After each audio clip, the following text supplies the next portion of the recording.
Mon Seigneur et mon Dieu, je crois fermement que tu es ici, que tu me vois, que tu m'entends. Je t'adore profondément.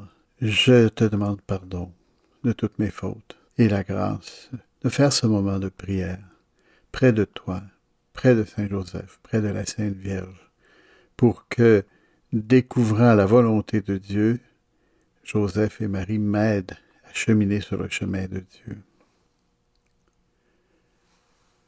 Tout petit, il y avait un temps où nous allions tous les dimanches faire une petite balade. Ça, c'était quand on était assez pour rentrer dans l'auto.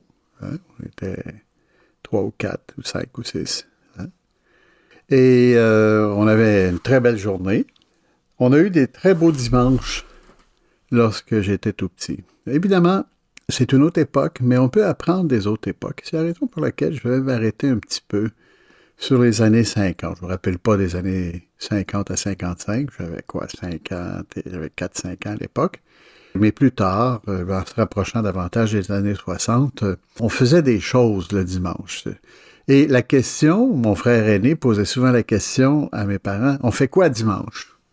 Parce que c'est un jour de bonheur, un jour de surprise, un jour où c'était différent, on brisait la routine de la semaine et on entrait dans une logique, la logique de la famille, la logique de l'amour aussi, parce que nos parents faisaient un effort considérable et nous aussi, on essayait, on voulait profiter aussi de ces jours-là. On allait souvent se baigner. J'avais une de mes tantes qui n'était pas très loin de chez nous. On allait passer l'après-midi.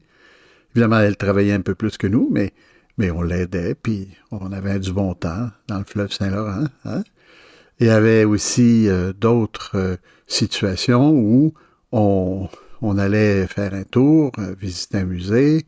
Je me souviens être allé aussi dans ces périodes-là à l'oratoire Saint-Joseph, qui n'était pas encore complètement terminé à l'intérieur.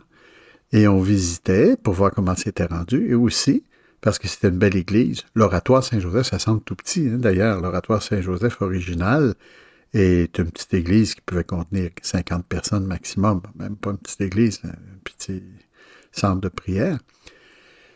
Mais l'oratoire Saint-Joseph était rendu monumental avec un escalier mécanique pour se rendre à la grande basilique qui était comme au 5e étage en haut, hein, prédominant la montagne avec une vue superbe sur les environs.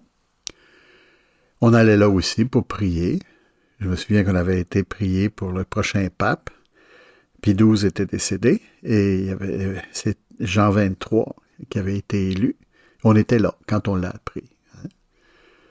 Des moments de dévotion, des moments de sortie, des moments de famille, des moments de repos. Mon père travaillait beaucoup, il y avait souvent des cours privés en plus des cours qu'il donnait à l'école des métiers, de sorte que lui aussi se reposait beaucoup. Ça lui faisait du bien, puis ma mère le savait. Alors on partait à la bonne aventure, où on allait faire un tour autour, on allait faire une balade autour à pied ou en auto. Les jours de froid, des fois on sortait en famille pour voir, hein, pour prendre un coup de froid dans la bonne façon, se réchauffer dans le froid, pour ainsi dire. Voilà, c'était des beaux dimanches. Je n'ai que des beaux souvenirs des dimanches. C'est probablement que mes parents se rappellent de d'autres choses, des mauvais moments qu'on leur a fait passer. Mais de mon côté, le dimanche, c'était un jour de joie, un jour de plus grande paix, un jour aussi où on regardait les plus grands. J'étais le troisième chez nous, puis je regardais mes deux grands frères. C'est ça, faire les clowns où j'apprenais, les regardant travailler, donner un coup de main, tout ça. C'était bien. Et vraiment, je ne regrette rien de ces dimanches où il n'y avait pas de travail, sauf, évidemment qu'il y avait du travail. Il y avait des gens qui devaient s'occuper de garder les portes du musée ouvertes. Bon, pas qu'on en avait beaucoup, mais bon, de temps en temps. Il y avait des gens qui s'occupaient de la sécurité sur le Mont-Royal à Montréal. On allait à l'occasion faire un tour, on stationnait l'auto, puis on se promenait toute l'après-midi. Il y avait des gens pour les restaurants où à l'occasion on pouvait arrêter, prendre une bouchée, et ainsi de suite. Plus tard, étant un peu plus jeune, on jouait au soccer, le foot comme vous dites, hein, ailleurs. On avait des moments où on réunissait des amis dans un club, hein, Puis un prêtre venait à l'occasion donner une méditation. C'était souvent le dimanche. En somme, jour de repos, accepté et établi. Jour de repos, mais non pas un jour à rien faire. C'était plus que ça. C'était un jour à faire des bonnes choses. Hein? Des bonnes choses, en sachant que pour y arriver, il fallait aussi, on avait besoin du travail des autres et on respectait ce fait-là. On était très heureux de pouvoir se libérer pendant que d'autres travaillaient, en sachant que les autres se reprendraient autrement. C'était des jours aussi où on se gardait de faire du magasinage, hein, le shopping, comme vous dites en français là-bas. Hein? De faire du magasinage. On n'allait pas dans les magasins, mais d'ailleurs, tous les magasins étaient fermés à l'époque. Hein. Tous les établissements étaient clos. Il n'y avait pas moyen de rentrer, il n'y avait rien à faire. Des fois, on allait aux États-Unis, puis là, c'était ouvert. Il y avait des bonnes aubaines, on pouvait en profiter un peu, mais c'était pas ça l'exercice habituel du dimanche. L'exercice habituel du dimanche, c'est la gratuité. Hein? Donc, journée de paix et d'autre côté, de gratuité. On trouvait dans le dimanche la gratuité qui nous vigorifiait, qui nous rendait heureux de n'avoir pensé à rien sauf à être entre soi-même. C'était le jour des histoires qu'on se racontait, les événements à l'école ou les histoires que papa racontait aux plus jeunes. C'était les jours de baignade, c'était des journées de lecture à l'occasion. Il ne faisait pas toujours beau, mais toujours, c'était le calme, le repos. Et on y tenait beaucoup. Il n'était pas question de couper le gazon en fin de semaine. La tondeuse était strictement laissée dans le garage parce qu'on voulait éviter justement de donner le mauvais exemple aux autres. On avait un sens qui était sacré du dimanche. C'était pas seulement dans ma famille, mais c'était aussi dans la société. Et aujourd'hui, nous voulons nous rappeler ce que le Seigneur nous raconte ici.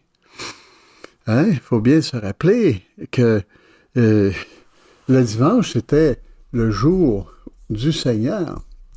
La célébration du dimanche, dit le catéchisme de l'Église catholique, observe la prescription morale, naturellement inscrite au cœur de l'homme, de rendre à Dieu un culte extérieur, visible, public et régulier, sous le signe de son bienfait universel envers les hommes.